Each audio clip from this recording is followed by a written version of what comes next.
Welcome back to the Chaos and Carry-Ons podcast with Stephanie and Shelby. Chaos and carry-ons, let's go. Disney dreams in tow, you know. Every flight and every ride. Join the journey, come inside. On the last episode, we pretty much just gave like a brief summary of our California trip, but this episode is going to specifically be about Disneyland. We are going to do the next episode about Disney California Adventure, but there was way too much to talk about specifically about those parks, and we didn't want this to be super lengthy, and we didn't want to cut anything out either. We want to be able to talk about everything. So if you're going to Disneyland, maybe you're not going to do California Adventure, or maybe you're going to do both parks, but this is going to probably be a longer episode than the Disneyland or than the California Adventure Park. Let's say that. I think so, because when I started typing notes from this, I realized I had a lot more to say about Disneyland than Disney's California Adventure. It felt like a larger park. I don't really know that it was, but it felt like there was more to do, for sure. Mm-hmm. Yeah, there definitely were more rides. So I guess we'll start off. Most of our listeners are from the East Coast and Japan. Yeah. Not really. I mean, okay, this is off subject, but have you noticed how many different countries we have listeners from? Yeah, I know. It's really weird. That's what I was going to say. We have somebody that's been listening consistently from Paris. So I assume that these are people that you guys are planning your trips. I don't know, but anyways, so I'm going to say most people are on the East Coast. Most people are Disney Worlders. Mm-hmm. But we do have we have listeners from everywhere, but California or Disneyland in California has 2 theme parks. So Disney World has 4, Disneyland has 2. Mm-hmm. Disneyland only has 3 hotels, like as far as like Disneyland hotels. And they are all within walking distance to those 2 parks. And then the downtown Disney area runs right through the center. You have to actually go through downtown Disney to get to either park. And it's very small, compact. There's no buses to catch from your hotel. You can literally walk there. And that was me and Jordan both agreed that was like, we liked that more than Disney World. Mm-hmm. Was the convenience to everything just being right there. Yeah. I think Shelby felt this way. I don't want to get too much into the this is better at Disneyland, this is better at Disney World. I do think it's worth visiting both parks. Definitely. Let's start off and say that, they call it what do they call it? The Disney bug, or, the Disney depression, or whatever they call it. Mm-hmm. I have been missing Disney World really bad. And I think part of it too is because that trip that we took last summer, we only did the after hours. So we didn't do a full on park thing. Mm-hmm. Yeah. This trip did not curb my missing Disney World. I will agree with that. Yeah. So, and that's not to say that I won't miss Disneyland, further down the road and be like, oh, I really want to go back to Disneyland. I agree, because we came home. What, have we been home 2 weeks? I think 2 weeks we've been home.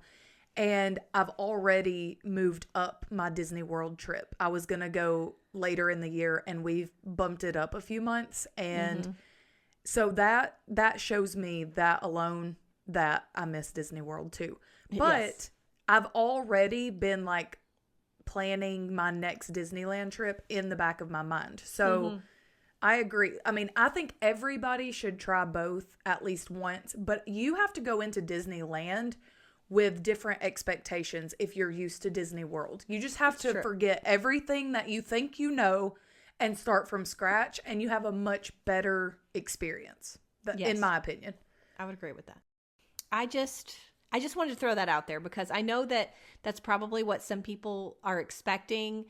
And I even, I got a lot of messages that were saying that they love Disneyland and don't be, judging it too harshly. But It's apples and oranges. It really is. It is. I want to start off saying though that even Derek said this, and Derek is not like a Disney, like he's not a Disney nerd as much as I am, but he said to me the neatest thing was standing there and thinking this was Walt's vision. Like you were standing in Walt's vision. That's the best way to describe it, because that's why I think I have a special place in my heart for Disneyland. I mean, I like you said, it's apples to oranges, so I can't say which one I like better because I love them both. But knowing that Walt Disney walked that street, he rode the carousel, like this was his park, it just makes it feel so much more special because he didn't live long enough to see Disney World. His brother took over. I mean, he died before Magic Kingdom opened. And so I agree with that. I mean, he had an apartment in there, and I posted on Instagram while we were there that above the fire station on Main Street was Walt's apartment. And he has a lamp in the window that he would turn on when he was inside the park to let people know that he was there.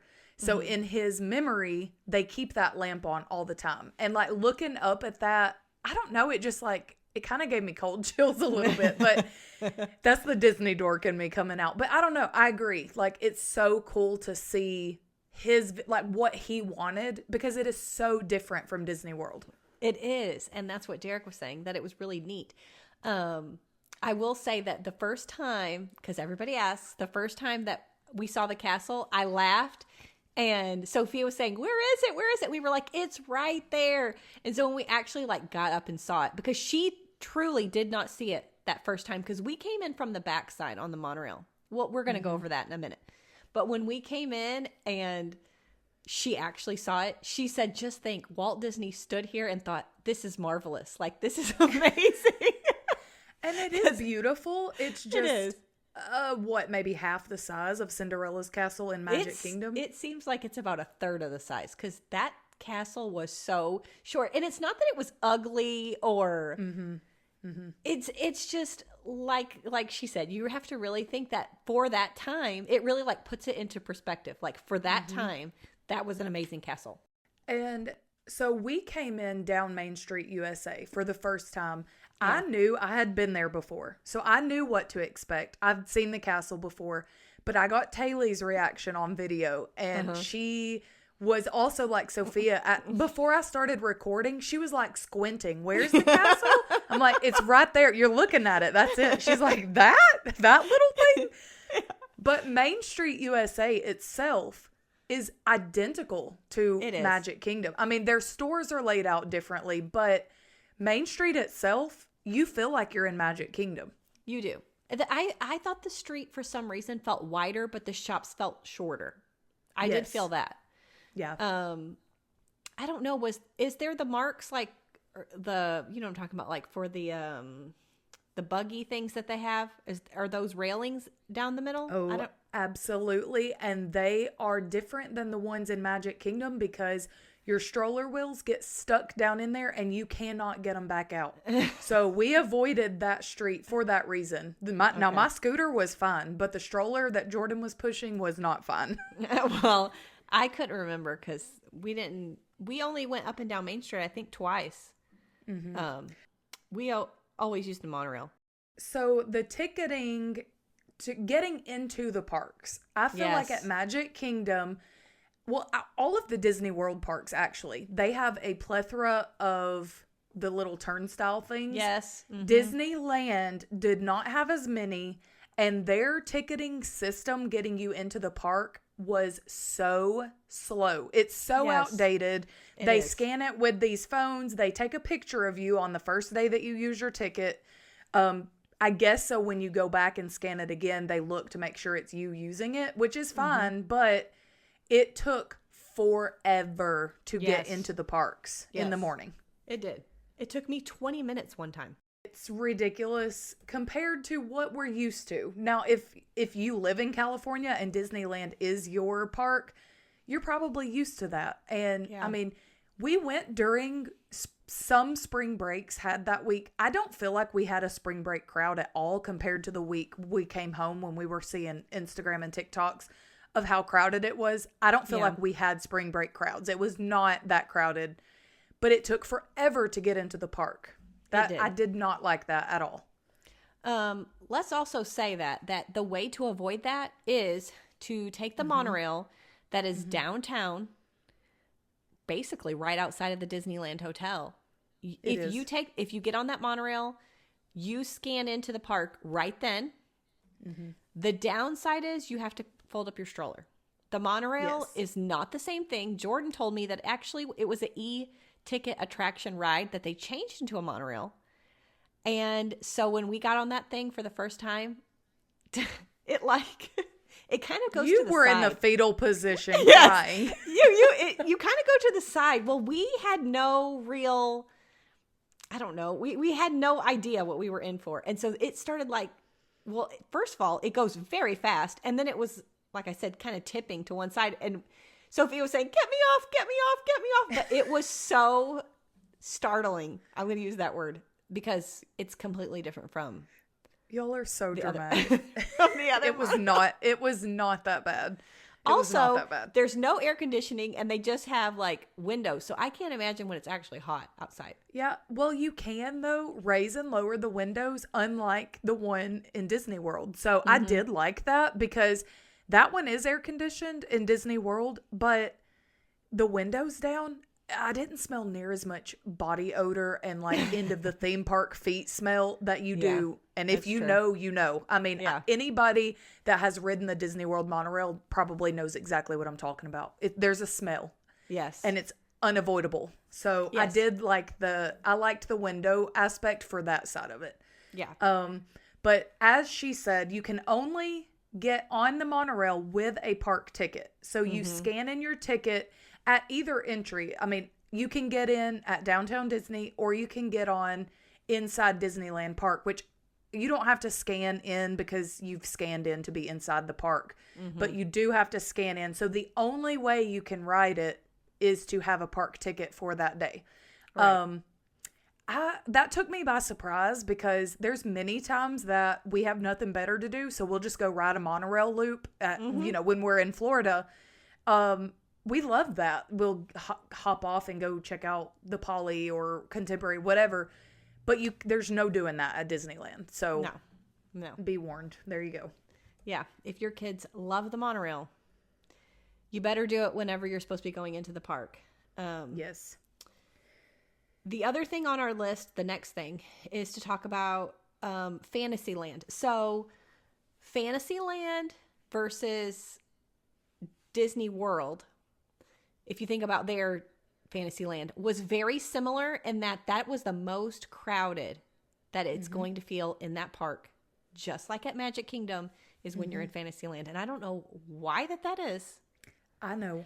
Well, I know what I think it is. I really don't know. But that's where all the classic, nostalgic Disney original rides are. They're all in Fantasyland. I don't know if you've ever noticed that. But so for Disneyland, in Fantasyland, we had, my mind just totally went blank. We have the Snow White ride that used to be in Magic Kingdom, but they took it out. Alice in Wonderland, the Teacups, Mr. Toad's Wild Ride, the Carousel, Dumbo. There's Pinocchio way ride more. was in there. Yeah, Pinocchio was in there too. Peter Pan, I think. I don't remember seeing Peter Pan. We didn't ever wait to ride it. That's the only ride we didn't do. But I think it's in Fantasyland too. But I think that's why it draws more of a crowd, because that's all the classics. Yes. Let's also say right now, let's insert this. If you buy their little fast pass, I think it's called multi-pass, just like it is at Disney World. Yeah. You will not be able to use the multi-pass on any of those rides. No. None of the Fantasyland rides were included. And another thing I want to throw in there, Fantasyland, well, Disneyland in general, but especially Fantasyland, was not wheelchair accessible. You have to park your wheelchair and go to the rides. They did allow us to go to the exit, which we found this out on the very end of our very last day. You can go to the exit of the ride and they will scan your ticket and give you a return time to come back to go through the exit to get on the ride if you are in a wheelchair. And And that helped a lot, but there was no, like, I had to park the scooter and we just walked around Fantasyland, which I'm not totally disabled, so it was fine for me. But for somebody that depends on an ECV or a wheelchair, that would deter me. Yeah. Yeah. Disney, when I was in the wheelchair, was in Disney California Adventure. Mm-hmm. And I was shocked at how easy it was to get around on that thing. Like, I didn't have to get off all day, and that's really what like saved me and let me be able to do that park that day, because I was feeling terrible. But I was thinking that too, that like when you said that about Fantasyland, I was thinking, okay, like I could have got off and did it. Now I probably wouldn't have, though. I was so sick. But I'm saying for somebody that like absolutely could not get out of the wheelchair, I don't know. I don't know how they could fix it though, because it's so like when you see it, you just know. They have kept things so much like when the park opened. That was another thing that impressed me. Well, it's also in the middle of a city, and they don't really have room to expand those parks. They just have to work with what they have. Yeah. And I did notice that compared to Florida, where there's lots of extra land around that they own, so they are constantly expanding. Disneyland does not. I mean, they just kind of have to work, because there's a city all the way around, all four sides. There, you have nowhere that you could go. So I don't know. The Fantasyland rides too, I did notice on the signs said that you must transfer. So if you're in a wheelchair, you can't ride it in your wheelchair like you can some of the rides in Disney World. And some California Disneyland rides, they would stop it and allow the wheelchairs to get on. But the Fantasyland one specifically, and I think it's just because they were built and made, in the 40s or 50s? I don't remember when it opened. I don't remember how many years it's been. But anyway, I think that's why. Yeah. Well, one of the things, and it's actually not, well, we do have a little insert here, but we're going to go ahead and talk about it now. But one of the things that seemed like, quote, untouched was Toontown. And that shocked me. But did it not feel like you were way back, like, I'm going to say almost like in the 80s, like when I was a little kid? Everything just looked very nostalgic to me in that Toontown. It definitely was. And anybody that went to Disney World, they had Mickey and Minnie's house in Disney World for a short period of time. Yeah, they did. And maybe like a Donald Duck splash pad or something. I can't remember exactly. I feel like they had something for Donald. I don't know. Maybe I'm making that up. But Toontown and Disneyland, it just, like you said, it makes you feel like you're a little kid walking through a cartoon. And it's really awesome. I really loved Toontown. And the kids loved it. All of them loved it. Yeah, yeah. In here, Shelby made a note that at the end of the day, it's a lot less crowded, and you can see, you just get a better feel for it in the evening hours than you do in the morning. It seems like a lot of people flock there because that's where Mickey and Minnie are. That's where you go inside their houses and you meet them. But I would say even just sitting there, we let the kids play on the little, it was like a park, kind of. Yeah. It was really, really neat. And Sophia had been in Mickey's house before when she was little. Of course, she doesn't remember it, but it was just, the kids thought that was so cool to go into Mickey's house. Like they had a little, what do you call that? Like a washer, and you could see the gloves, like, floating like around in this like quote water, and Mateo was like, Mickey's gloves are in there, you know, like he's washing his gloves. It was really, really cute. I have videos of that, so we'll have to insert that. So she talked a little bit about the multi-pass, and I wanted to touch on that because we bought tickets with the multi-pass included, and I felt like it was a must. If I went back, I would pay for that again. Now, granted, there were a lot of rides that were not on there that we did have to wait in line for, but the lines were not long. I mean, the longest we waited for anything was maybe 20, 30 minutes. Yeah. Which is that's not bad at all. I would definitely recommend the multi-pass, which I recommend multi-pass for Disney World also, but definitely Disneyland. I don't feel like that was a waste at all. I don't regret that. And I think that if you heard the last episode where we talked about how we had booked the VIP tour, I think if we wouldn't have had the multi-pass, we would have kept the VIP tour because the multi-pass did allow us to ride lots and lots of, I mean, we basically rode everything in both parks. We definitely rode everything that we wanted to ride. And then a lot that we didn't really care about. Yeah. Prior. So let's say that everybody agreed. I mean, every single person in the group agreed that overall the rides are better at Disneyland. I don't know why. Yes. They're a lot longer. All of them, especially those nostalgia rides. Like when we got on Alice in Wonderland, I was saying, this is a long ride. Like we're getting gypped. How long did I say that Pirates was? 15 minutes? Yes, it was long. I don't know how long the one in Magic Kingdom is, but that one felt like there was so much more to it. It said 7 minutes. It was so much better than the one in Magic Kingdom. It was. Now, Taylor was terrified. She didn't like it. And we were all disappointed because it did not have the smell. And if you know, you know. I posted a TikTok about this, and there was so many people that responded. Somehow I ended up on the Disneyland side. And they were all saying that they don't think the Magic Kingdom one smells as good as theirs. So there you go. Maybe it's a preference thing. That's hilarious. Yeah, they were like upset. They're like, no, the one at Disney World doesn't smell the same and it's awful. And I'm like, no, that one's awful. So I guess it's just what you're used to. I also felt like the rides at Disneyland had a lot more. I mean, now Disney collectively, they have so much attention to detail in all their rides and attractions. But I felt like Disneyland went above and beyond on the details. I don't know if it's just because it's been a while since I've done like the real Disney, like a real Disney vacation at Disney World, meaning like I'm spending a lot of time in the parks. Yeah. But I just felt like Disneyland had way more detail. I don't know, maybe not, but it felt like they did. You know, even Jordan told Derek, because Derek had never rode Rise of the Resistance, and Jordan said that like when you go into that scene where there's all of the stormtroopers, Jordan said in Disney World their heads don't move, and there they do. And he was saying the cannons didn't work in Disney World, and he was like, you know, maybe they just weren't working when I rode it, but they were working there. And so he made that comment then. He's like, it just seems like the rides just have a little more attention to detail here. Like they've went the extra mile.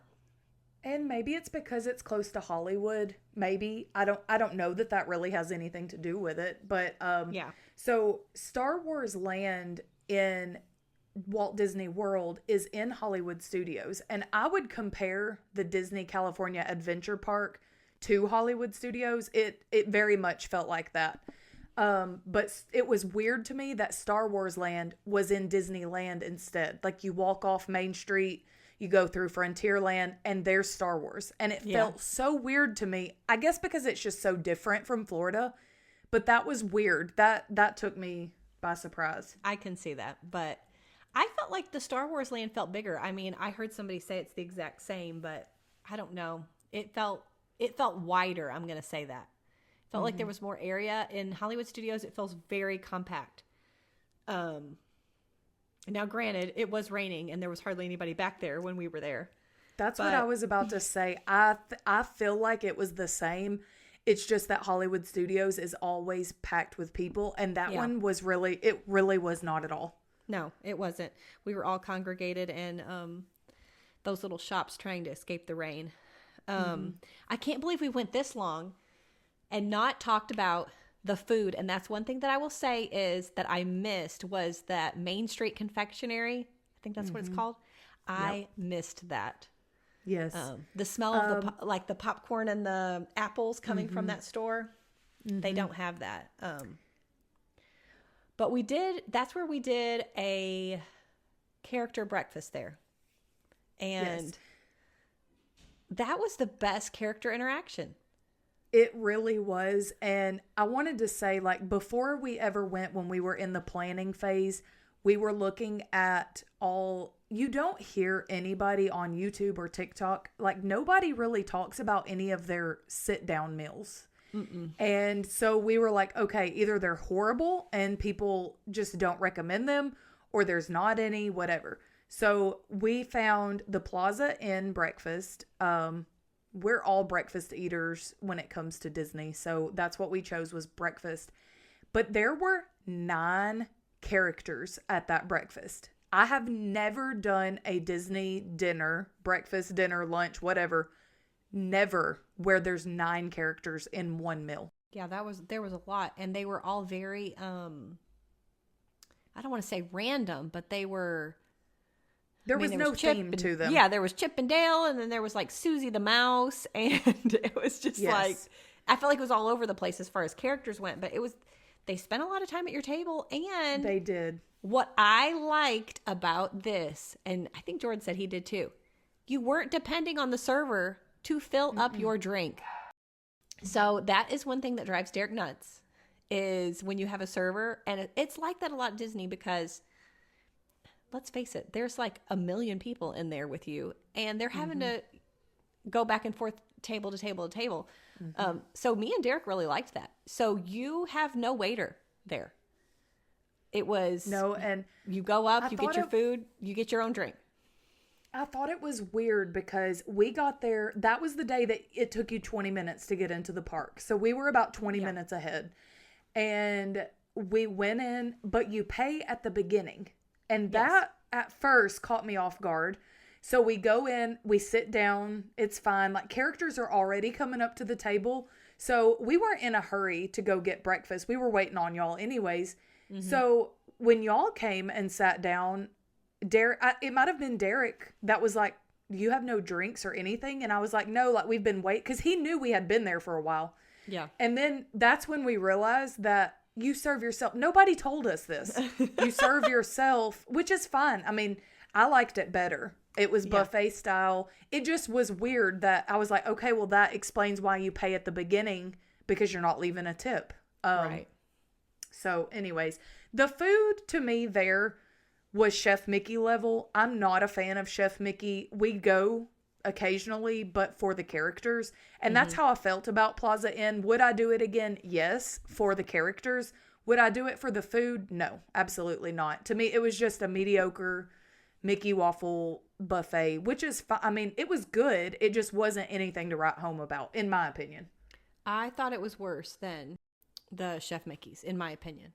I don't dislike Chef Mickey's probably as much as Shelby does. Like, I don't think it's great, but I think it's good. And it's just, there's a lot more variety at Chef Mickey's. We could say that easily. So my family did 3 character breakfasts while we were there. We did one in the Grand Californian Hotel, which is Storytellers. We did one in the Disneyland Hotel, which was Goofy's Kitchen. And that one to me was the most like Chef Mickey in that aspect. I think they kind of mirrored that idea for there. Yeah. And then the third was the Plaza Inn. And in the order, I would put them in that order. Storytellers was amazing. It was the best Disney breakfast I've ever had, and I've had a lot. Goofy's Kitchen was good. It was better than Chef Mickey. Characters were on the theme of Chef Mickey. That one was better.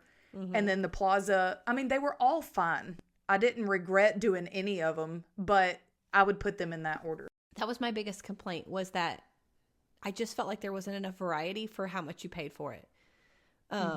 Because, I mean, you're paying close to what you're paying for Chef Mickey's. But so the next thing that we have, a talking point, is, and we're just going to be talking to the DVC members, sadly. This is going to be a plug for DVC members.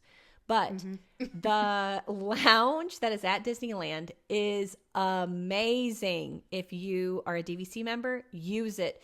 So Jordan had this bright idea of, we were trying to find somewhere to eat, and he was saying, was it raining or it was crowded? I can't remember. And it wasn't raining that day. Jordan was like, I think it was just crowded. Yeah. He's like, why don't we just go to the DVC lounge and eat in there? And then we don't even have to buy drinks. And it was like, why did we never think of this? So that's what we did, is we went and got, like, right next door to that DVC lounge is the, what was Pizza it? Planet. Pizza Planet. We got pizza. We went over there. We ate in the lounge. It was so nice and quiet. You know why you haven't thought of that? Because y'all haven't done the Epcot DVC lounge, and we hit that sucker up every time we go to the parks. We do it every time, because It's just a great place to sit down. They have comfy chairs and couches. You can only be in there if you're a member. And they have those Coca-Cola freestyle machines with free snacks and Oreos. The one in Epcot, they even bring in some characters every now and then. But that's why he had that idea, because we do that in Epcot.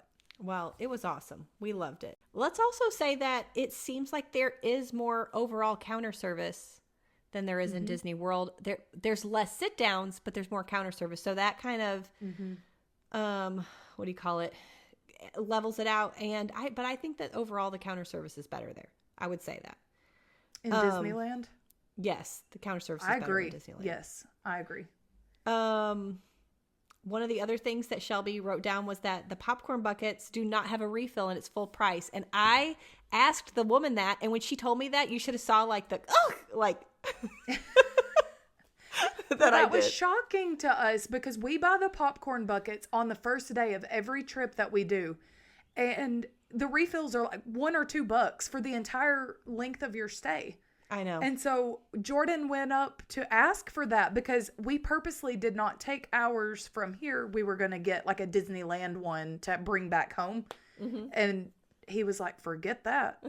So we didn't buy a popcorn bucket, and we only bought popcorn on one day. Yeah.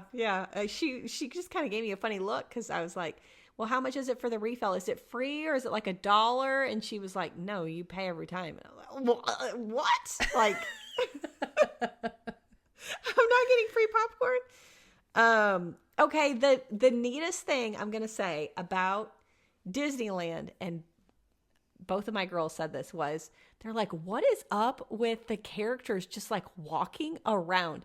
But you would just be walking and a character would just walk beside you.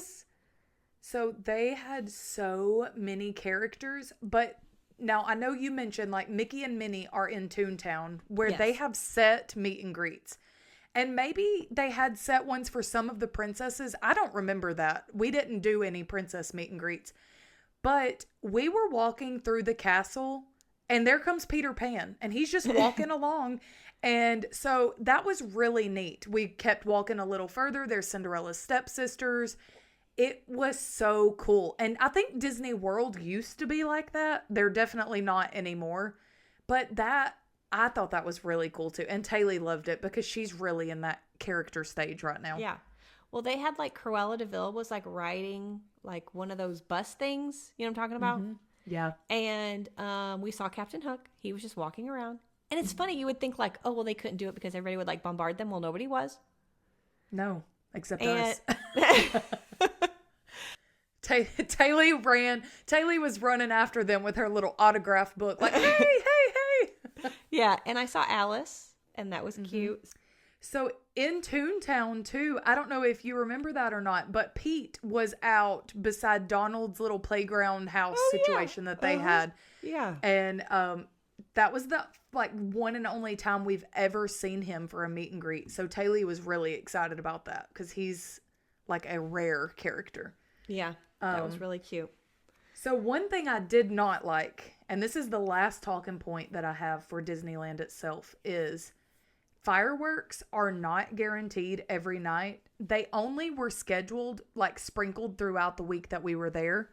But they cancel them, I feel like, a lot more frequently than Disney World does, because they did not have the fireworks at all the entire week that we were there. Maybe one time, maybe. And they did not announce that they were canceling the fireworks that night until 5 minutes before the fireworks were supposed to start. We sat there on Main Street waiting with our butts numb, because we're like sitting there staking out our spot for them to announce the fireworks have been canceled. Now, they still did like the little projector show up on the castle, but the fireworks themselves, that's what they canceled. And that really made me ill, because I wanted to see how different their fireworks were from ours. It's funny that you say that, because I'm watching the Tim Tracker vlogs right now of his Disneyland trip, and he mentions that. He says Disneyland fireworks are not, he might say reliable. I can't remember what he says about it, but he basically is like letting people know, like, it might be on the schedule and it might not happen. Like he's kind of preparing people that you might see him and you might not. And that's really how it was. It was really weird. Yeah. So anyways, I mean, we had a great trip, and you can't really compare Disneyland to Disney World. No. We've said that before, but it still was awesome. It still felt magical to me being where Walt was, and we had a great time. Would I go back? Absolutely. We did. Definitely would go back. The overall vibe of the park, like if you had to just like sum it up in a few words, I would say it felt very nostalgic. More so than being in Disney World. And you would think, how is that possible? But you just have to go. Everybody needs to try it at least one time. And I would even say if you're picking between, if you don't want to do the park hopper and you're going to pick between Disneyland or California Adventure, I would pick Disneyland. Oh, definitely. Even though Cars Land was amazing. We're going to talk about that on the next episode. But we were going to try to cram both parks into one episode, and I quickly realized that there is no way. So the next episode, we will be going over Disneyland California Adventure. But I think we said this the last episode. If you have any questions, because we are going to have like a wrap-up episode where Shelby still got to talk about going to Nintendo World and Universal California. We still have to talk about that. Yep. We're gonna have a non-Disney episode where we'll probably cover all that in one. The beaches, the Overlook, the Universal, the Warner Brothers studio tour.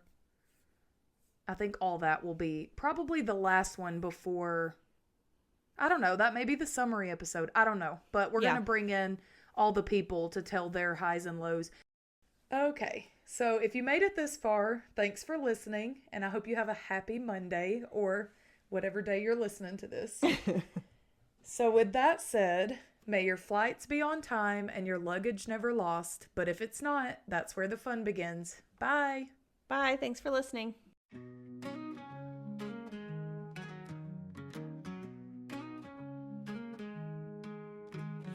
Pack your dreams, grab your bag. Adventures call, let's zig and zag. From castles tall to ocean waves, magic made for wanderers brave.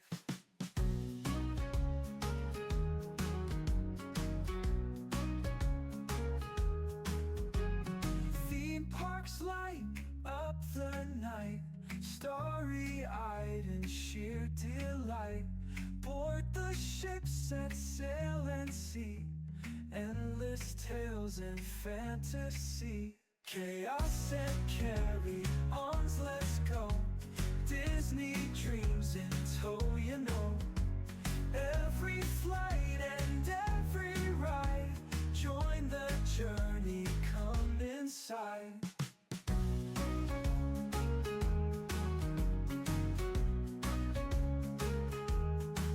From Mickey ears to Dole Whip tree, pixie dust beneath our feet.